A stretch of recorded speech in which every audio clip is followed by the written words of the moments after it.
नमस्कार। इन खबर में आपका स्वागत है। भारत और चीन के बीच सीमा पे चल रहे तनाव के दौरान मोदी सरकार ने एक बड़ा कदम उठाया है और रेलवे ने 44 set semi high speed train Vande Bharat के निर्माण के लिए जारी टेंडर को रद्द कर दिया है।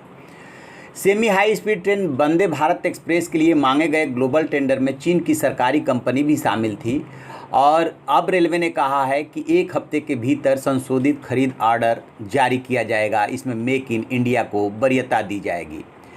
44 प्रोपल्सन सिस्टम के जरिए भारतीय रेलवे ने ग्लोबल टेंडर आमंत्रित किए थे।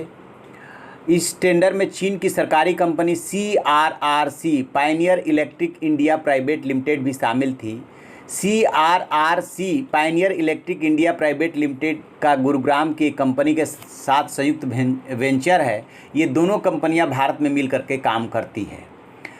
तो लिहाजा पिछले साल के लास्ट में जब टेंडर मांगा गया तो इस कंपनी ने भी टेंडर डाला था और 16 कोच की 44 ट्रेनों के लिए इलेक्ट्रिक इक्विपमेंट और दूसरे आइटम की आपूर्ति के लिए कुल 6 कंपनियों ने बोली लगाई थी।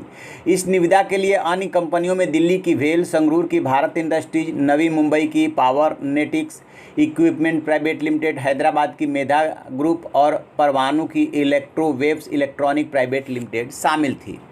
रेलवे ने टेंडर रद्द करने के कारणों के बारे में नहीं बताया है। अधिकारियों का कहना है कि इसमें 35 करोड़ रुपए प्रोपल्सन सिस्टम की लागत थी। इसके हिसाब से देखा जाए तो 44 जो सिस्टम का टेंडर 1500 करोड़ रुपए या उससे अधिक का हो सकता है।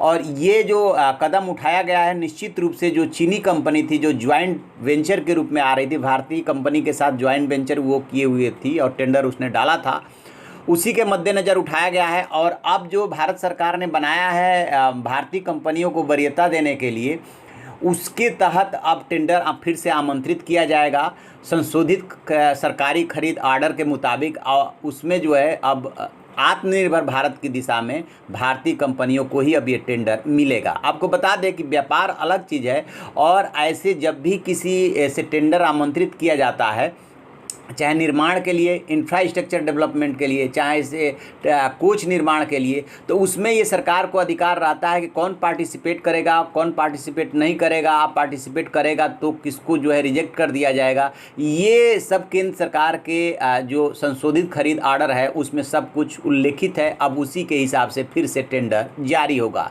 रेलवे ने ट्वीट करके इसको पहले ही जानकारी दे दी है। तो आप ऐसी खबरों के लिए देखते रहिए हमारा डिजिटल चैनल इन खबर। Thank you. इन खबर चैनल को सब्सक्राइब करें और बेल आइकन दबाना